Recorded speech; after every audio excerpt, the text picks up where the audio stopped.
What's going on, people? Urson here. We are previewing the Arsenal Man United game on Wednesday, 8:15. Let's get into it. But before I do so, hit the subscribe button if you're new. 430 subscribers. I'm massively appreciative of it. But we play Manchester United. We're going to batter Manchester United 3-1. Just like we did last season, the vibes when Rice scored that winning goal and then Jesus sat down Dalot and scored. In this video, we're going to be doing a combined 11. As you can see from the title and the thumbnail, only one player gets into this, and I'm going to be explaining why. But if you're an Arsenal fan, subscribe. Arsenal fan content every week. Fan reactions to other people, stuff like that. Look, I'm trying to sort out a setup. Things will change. It's difficult trying to film on a laptop than on the phone like I'm used to. So it's bear with, man. But today's topic, the Arsenal, Manchester United combined. As you can see here by the right hand side, Mazraoui is the only player from United that gets into this combined 11. The reason why I've put him ahead of the likes of Calafiori or White, he's been better than them this season. Mazraoui has been praised relentlessly by Man United fans, and when I've watched him play, he's actually looked in very cool, very assertive on the ball. His passing's been phenomenal. Very impactful in the win against Everton. But in the other games, he's been by far their best player. Superb defensively, but going forward, he's good to watch. We all know how special the Arsenal team are. Yuri Timber's been phenomenal. Gabriel Saliba, arguably the best centre-back partnership in the Premier League, although they are out of form. Raya, Golden Glove winner. Shout out Onana, he's had a great season. But David Raya, for me, has been absolutely imperious in goal. You go into midfield, you look at Partey, he's been fantastic for Arsenal this season. You ask him who's been the best player in midfield, people will say Partey. But I look at the Man United midfield, I'm not really been impressed by it. I don't rate Bruno Fernandes as a footballer. At times he's playing football as hot potato, doesn't dictate the tempo any well, doesn't actually progress the ball as people say he does. And he's not a better player than Ødegaard. Ødegaard is absolutely phenomenal. If you see these numbers right there, that's my ratings of these players as we speak. If I was to give them a FIFA rating, that would be it right now. But Rice and Partey have been brilliant for us over the past couple of years. Partey's coming to form. He's having a good 2024. Rice, he's better than Casemiro.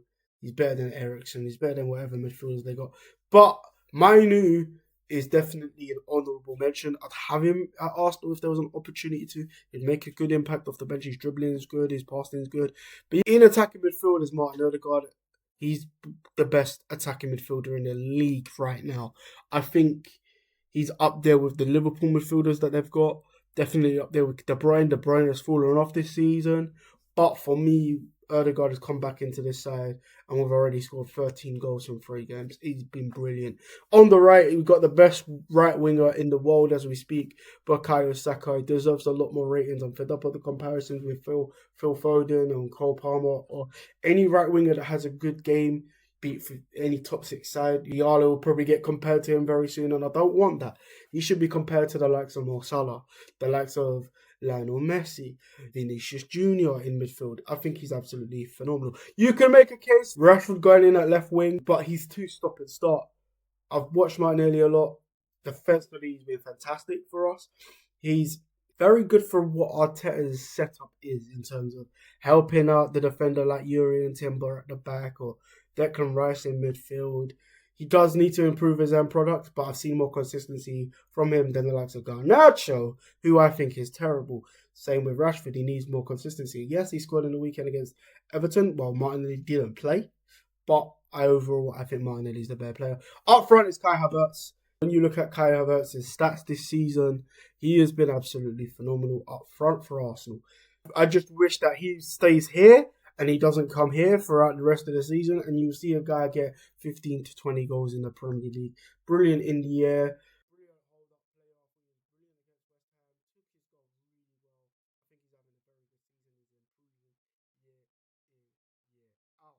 But that's my combined 11. I do rate Mazraoui highly. I think he'll do a decent job at Arsenal. Comment below who you reckon should get into this lineup. mentioned, including Nana.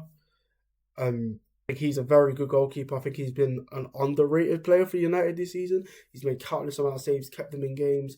Against Everton had a fair few chances. Against Southampton, Onana kept them in the game. They ended up winning 3-0. In the recent game against Chelsea, he made some brilliant saves. He's a great shot stopper, underrated goalie.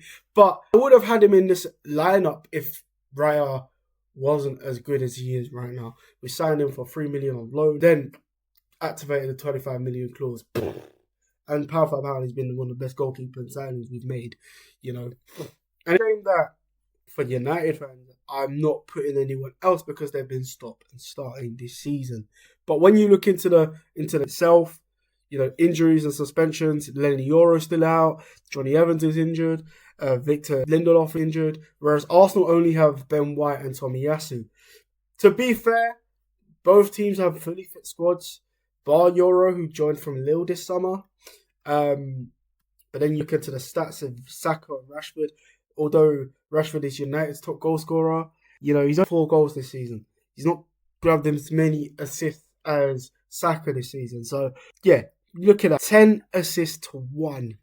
And then when you look at the matches played, more games for Rashford, less consistency. But then you look into the run of form United have been in, it's not too bad. Since Ten Hag, they've actually had a better record than Arsenal. Arsenal into Milan, but you take that out, they were playing against Power, they were playing against Bodo, Ipswich, Leicester, Everton. This game is a massive test for them at the Emirates, where they haven't won in so long. Whereas we've had tough ties against West Ham away. They're a brainy team in my opinion. We've had a tough game with Sporting, who, just lost to United. Forest was a game of football, but we had Chelsea and Inter in the mix. But now we're in a run of form where we're winning games. We are looking good. But yeah, as I've said, also other teams, it's not updated here, but Lisandro Martinez and Kobe Mainoo were out. And that's a big hit for Arsenal. Although I see him sent off. He's already suspended. If he was to play in this game, he'd probably get sent off. But into the Arsenal team now. This team Arsenal go with. I've been really with Jorginho in the weekend, but I expect Partey to return. With Rice and Erdegaard, the back stay the same. Hopefully Gabriel returns to full fitness. Did come off with a head injury against West Ham. I think he'll be fine.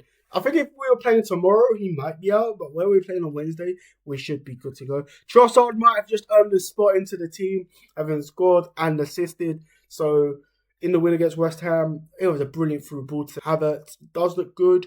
Then you look into... Actually, hold on. Then you look into arguably the best winger in the world right now. And then you take into the big context of it, Liverpool, the only team above, looking at the points. Liverpool have been unstoppable this season. Obviously, game here was a 2-2 draw. I think if Gabriel wasn't injured, we win the game. 2-1, we hold out. Arteta could have brought on another defender to stop that Salah goal, But they've been I've been really impressed with Liverpool. But this is a big game where Arsenal win. They have Newcastle, Liverpool. Newcastle can take points off them like they did Aston City. You know what I mean? But yeah, to United in 9th and City in 5th, and you look in the form they've got, they really need to few wins under their belt, because top 5, top 6, it's possible, but they need to start winning games.